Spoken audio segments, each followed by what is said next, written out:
और चलिए अब आगे बढ़ते हैं और बात पाकिस्तान की करते हैं, क्योंकि नापाक पाकिस्तान अब बर्बादी के मुहाने पर आकर खड़ा हो गया है। ऐसा इसीलिए कह रहे हैं क्योंकि पाकिस्तान घुटनों के बल आने को मजबूर हो गया है। पाकिस्तान के पास अब तालिबान से लड़ने की जो ताकत है वो लगभग मानो जैसे न के बराबर बची है। ऐसा हम इसीलिए कह रहे हैं क्योंकि पाकिस्तान तजाकिस्तान के साथ समझौता करने पर उतारू हो गया है। तो क्या वाकई में पाकिस्तान अपनी हार कबूल कर रहा है या फिर तालिबान से लड़ने के लिए नए पैतरे आजमा रहा है? रिपोर्ट देखिए।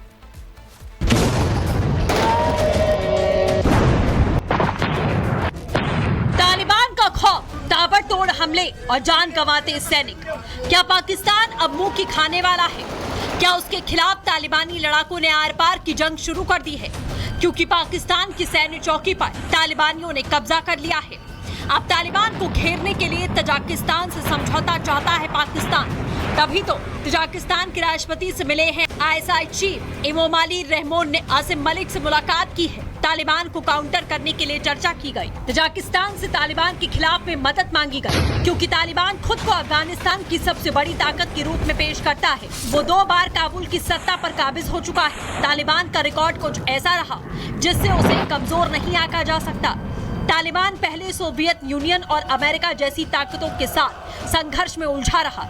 उसने दोनों को ही अफगानिस्तान से खदेड़ दिया। तो क्या सोवियत संघ और अमेरिका को मजबूर करने वाला तालिबान अब पाकिस्तान को खत्म कर देगा? तालिबान पाकिस्तान को माफ नहीं करेगा। तालिबान एक ना एक दिन ताजिकिस्तान के साथ समझौता करेगा, पाकिस्तान के साथ नहीं। पाकिस्तान के साथ क्यों नहीं? क्योंकि शुरू से पाकिस्तान ने ये ख्वाब देखा है कि तालिबान को मैं अपने चमचे बनाकर रखूंगा। तजाकिस्तान की अफगान समाज और राजनीति में अहमियत रही है।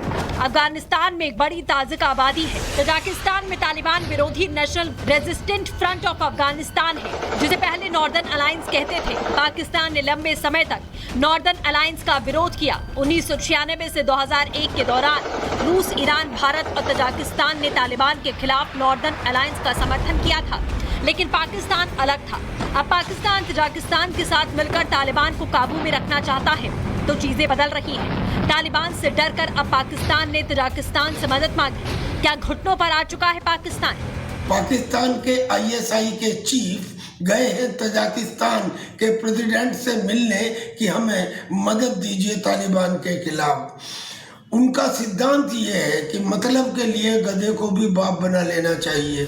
क्या पाकिस्तान ने सरेंडर कर दिया है? तभी तो वो तजाकिस्तान के आगे मदद के लिए हाथ फैला रहा है, क्योंकि वो जानता है अगर ये संघर्ष कोई बड़ा रूप लेता है तो पाकिस्तान के लिए गंभीर मुश्किल खड़ी हो सकती है। सैन्य ताकत एक बात है, लेकिन तालिबान से टकराव पाकिस्तान के लिए आसान नहीं होगा। Bureau report, Republic Bharat. तो देखिए, पूरे उत्तर भारत की अगर बात करें तो हाड़ कपा देने वाली सर्दी पड़ रही है। जम्मू कश्मीर हो, हिमाचल प्रदेश हो या फिर उत्तराखंड हो, लगातार बर्फबारी हो रही है और पहाड़ी इलाकों से लेकर मैदानी इलाकों में भी पारा गिरता जा रहा है। लेकिन ऐसे में लोगों ने नए साल का जश्न भी कहीं बर्फबारी में मनाया तो कहीं जबरदस्त ठंड में। आने वाले दिनों में ये पारा और भी ज्यादा गिरेगा। कैसे, इस रिपोर्ट में देखिए।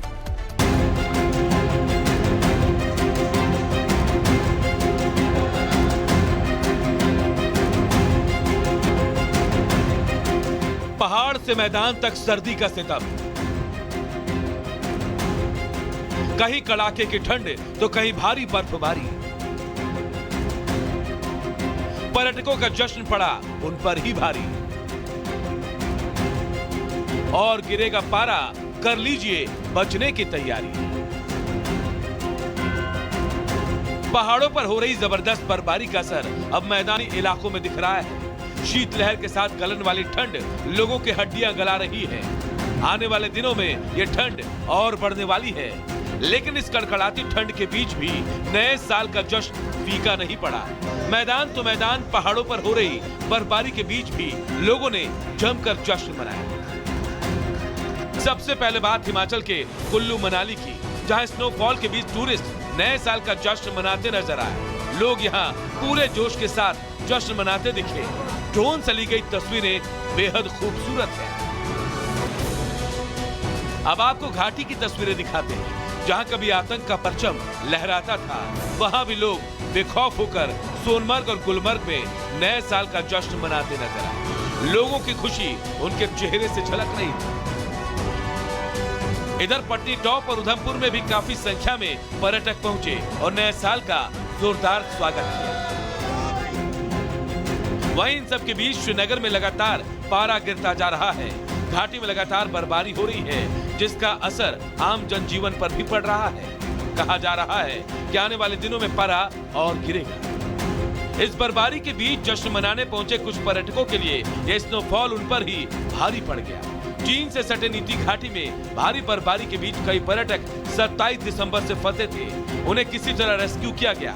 ये सभी ऋषिकेश के रहने वाले बताए जा रहे हैं। पहाड़ों पर हो रही बर्फबारी का असर मैदानी इलाकों में भी दिख रहा है। शीतलहर का प्रकोप देश के अलग अलग हिस्सों के साथ दिल्ली में भी दिख रहा। गलन वाली ठंड ने लोगों को बेहाल कर रखा है। मौसम विभाग की माने तो आने वाले दिनों में ठंड और बढ़ेगी। तो हाड़ कपकपा रही इस ठंड से फिलहाल कोई राहत मिलती। धमकी सोशल मीडिया प्लेटफॉर्म एक्स पर नसर पठान की आईडी से मिली धमकी, जांच में जुटी पुलिस। कानपुर में फिर रेलवे ट्रैक के पास मिला गैस सिलेंडर, ट्रेन डिरेल करने की साजिश, मौके पर पहुंची खुफिया एजेंसियां, जांच जारी।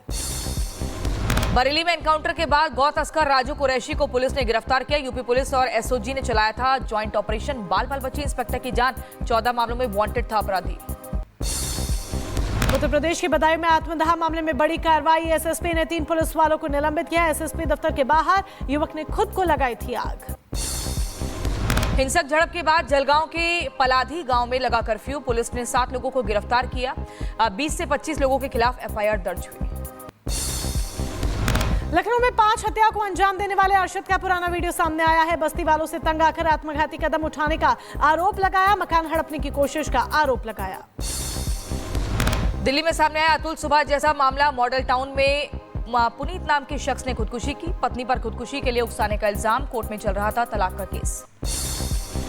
उत्तर प्रदेश के बलिया में 2 युवकों पर बदमाशों ने हमला किया है। इलाज के दौरान दोनों की मौत हो गई। बदमाशों को पकड़ने के लिए टीम का गठन हुआ। शाहजहांपुर में पुलिस ने 2 शातिर बदमाशों को गिरफ्तार किया। लूट की योजना बनाते हुए गिरफ्तार किया। उत्तर प्रदेश के महोबा में पुलिस टीम पर हमला करने का मामला, पुलिस ने हिस्ट्री शीटर समेत 4 बदमाशों को गिरफ्तार किया। अवैध असलाह, कारतूस, मोबाइल और नकदी बरामद। हैदराबाद में सीएमआर इंजीनियरिंग कॉलेज में छात्रों का प्रदर्शन, गर्ल्स हॉस्टल के बाथरूम में मिला हिडन कैमरा। छात्राओं ने हॉस्टल स्टाफ पर वीडियो रिकॉर्डिंग करने का आरोप लगाया। पुलिस मामले की जांच में जुटी। अमृतसर में श्रीलंकाई लड़के लड़की के अपहरण का मामला, 24 घंटे के भीतर पुलिस ने 2 आरोपियों को गिरफ्तार किया। यूपी के बहराइच में आग का तांडव, शॉर्ट सर्किट की वजह से 2 मंजिला इमारत में आग लगी। 2 बाइक और 1 स्कूटी जलकर राख हुई। शाहजहांपुर में ट्राईसाइकिल के नीचे पड़ा मिला दिव्यांग का शव, ठंड से मौत की आशंका। यूपी के मुजफ्फरनगर में दिखा तेज रफ्तार का कहर, रोडवेज बस ने एक मजदूर को कुचला। घटनास्थल पर ही मजदूर की दर्दनाक मौत हुई। भोपाल में यूनियन कार्बाइड फैक्ट्री में जहरीला कचरा लेकर रवाना हुए कंटेनर, 12 कंटेनर्स को भेजा गया पीथमपुर। ग्रीन कॉरिडोर बनाकर निकाले गए कंटेनर। भोपाल में सीएम मोहन यादव ने ई ऑफिस प्रणाली का शुभारंभ किया। बोले, यह सुशासन की दिशा में एक ठोस कदम, ई ऑफिस से आम जनता को राहत मिलेगी। उत्तर प्रदेश में नियमों की अनदेखी पर 31 डॉक्टर्स पर होगी बड़ी कार्रवाई। बिना बताए अनुपस्थित डॉक्टर्स को आरोप पत्र देने के निर्देश। 1 करोड़ रुपए का जुर्माना भी किया जा सकता है वसूल। डिप्टी सीएम ब्रजेश पाठक ने दिए निर्देश। डोनाल्ड ट्रंप के होटल के बाहर धमाका, धमाके में 1 की मौत हुई, 7 लोग घायल हुए। लोगों में दहशत। एलन मस्क ने जताई आतंकी हमले की आशंका। ट्रंप के होटल के बाहर ब्लास्ट के बाद इलाके में बढ़ाई गई सुरक्षा, मौके पर मौजूद भारी पुलिस फोर्स। धमाके की जांच में जुटी पुलिस। अमेरिका के न्यू ऑरलियंस में टेररिस्ट अटैक हुआ, 10 लोगों की मौत हुई, 30 से ज्यादा घायल हुए। हमलावर ने लोगों को गाड़ी से कुचला, भागते हुए फायरिंग की। पुलिस ने हमलावर को मार गिराया। ट्रंप टावर के बाहर हुए विस्फोट पर एफबीआई ने जताई आतंकी हमले की आशंका। गहनता से हो रही मामले की छानबीन। अमेरिका में हुई घटना की उपराष्ट्रपति कमला हैरिस ने निंदा की। कहा, शोक में डूबा ऑरलियंस समुदाय, एफबीआई कर रही घटना की जांच। अमेरिका के न्यू ऑरलियंस में हुई घटना पर ट्रंप ने ट्वीट किया है। घटना को लेकर डेमोक्रेट्स की आलोचना की। नए साल के जश्न के बीच आतंकी हमले से दहला अमेरिका।